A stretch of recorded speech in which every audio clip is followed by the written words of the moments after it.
자, 지금 2026년 4월 세계 경제가 말이죠. 정말 딱 하나의 사건 때문에 거대한 연쇄 반응 그 한가운데 놓여 있습니다. 지금부터 저랑 같이 한번 따라가 보실 텐데요. 모든 걸 촉발시킨 그 외교 협상 실패부터 시작해서 이게 어떻게 우리 식탁 물가까지 영향을 미치게 됐는지 그 파급 효과를 하나하나 단계별로 추적해 보겠습니다. 결국 이 모든 상황은 딱 한 가지 질문으로 귀결돼요. 아니, 어떻게 협상 한 번 깨진 게 전 세계 경제를 이렇게까지 뒤흔드는 거대한 도미노를 쓰러뜨릴 수 있었을까요? 정말 궁금하지 않으세요? 지금부터 그 과정을 한번 같이 따라가 보시죠. 네, 바로 첫 번째 도미노입니다. 모든 것의 시작이었죠. 바로 외교 협상이 깨져버린 사건입니다.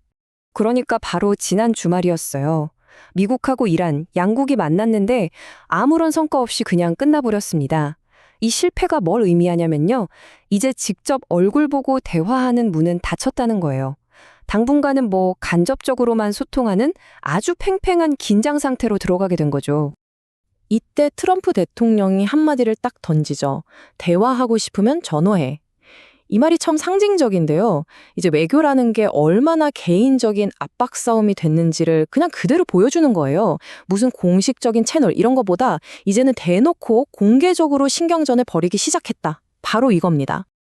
자, 그럼 그 결과는 어땠을까요? 예상하셨겠지만 즉각적이었습니다. 바로 에너지 위기가 터져버렸죠. 협상이 깨졌다는 소식이 전해지자마자 시장은 말 그대로 패닉에 빠졌습니다. 왜냐? 전 세계 원유가 지나다니는 가장 중요한 길목, 바로 이 호르무즈 해협이 막힐 수도 있다는 공포가 정말 순식간에 쫙 퍼져나간 거죠. 그 결과는 숫자로 아주 명확하게 나타났습니다. 브렌트유 가격이요, 배럴당 무려 42달러가 넘게 폭등했어요. 이게 그냥 기름값 올랐네 이 수준이 아니고요. 전 세계 산업의 피, 혈액이나 마찬가지인 그 비용 자체가 하늘로 치솟았다는 뜻입니다. 자, 이 차트 한번 보세요.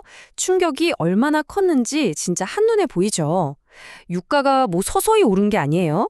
지금 보시는 것처럼 그냥 거의 수직으로 갑자기 폭등해버린 겁니다. 근데 이 충격이 주요소에서 기름값 오른 걸로 끝났으면 좋았을 텐데 그렇지가 않았습니다. 이제 경제적인 도미노가 연료를 넘어서 식량으로까지 번져가기 시작합니다.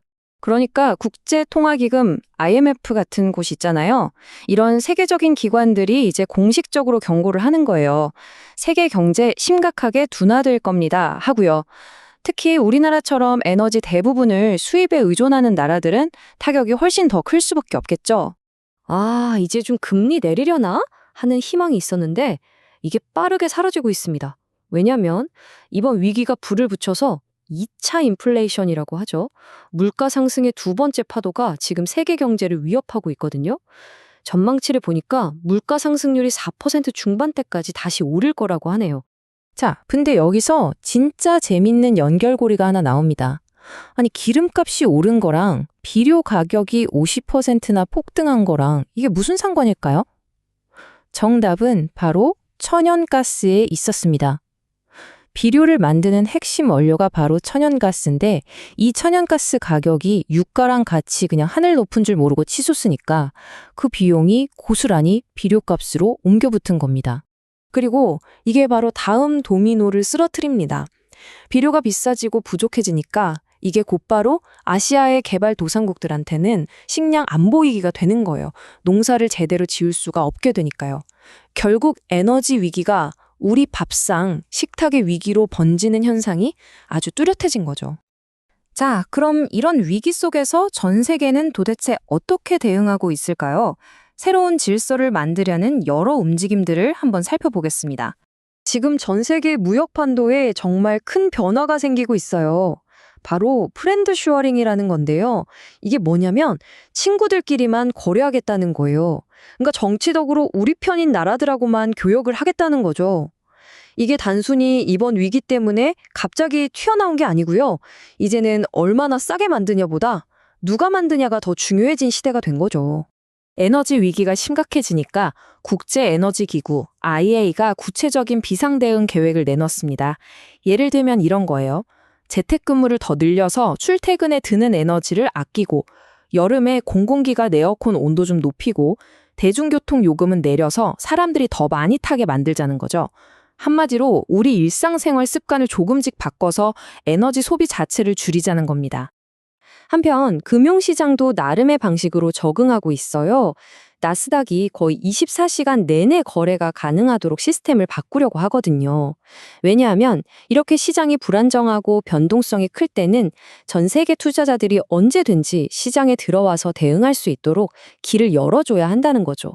자, 그런데 이렇게 좀 암울한 이야기만 계속 나오는 와중에도 한 줄기 빛 같은 희망이 보이는 곳이 있습니다. 바로 기술 분야예요.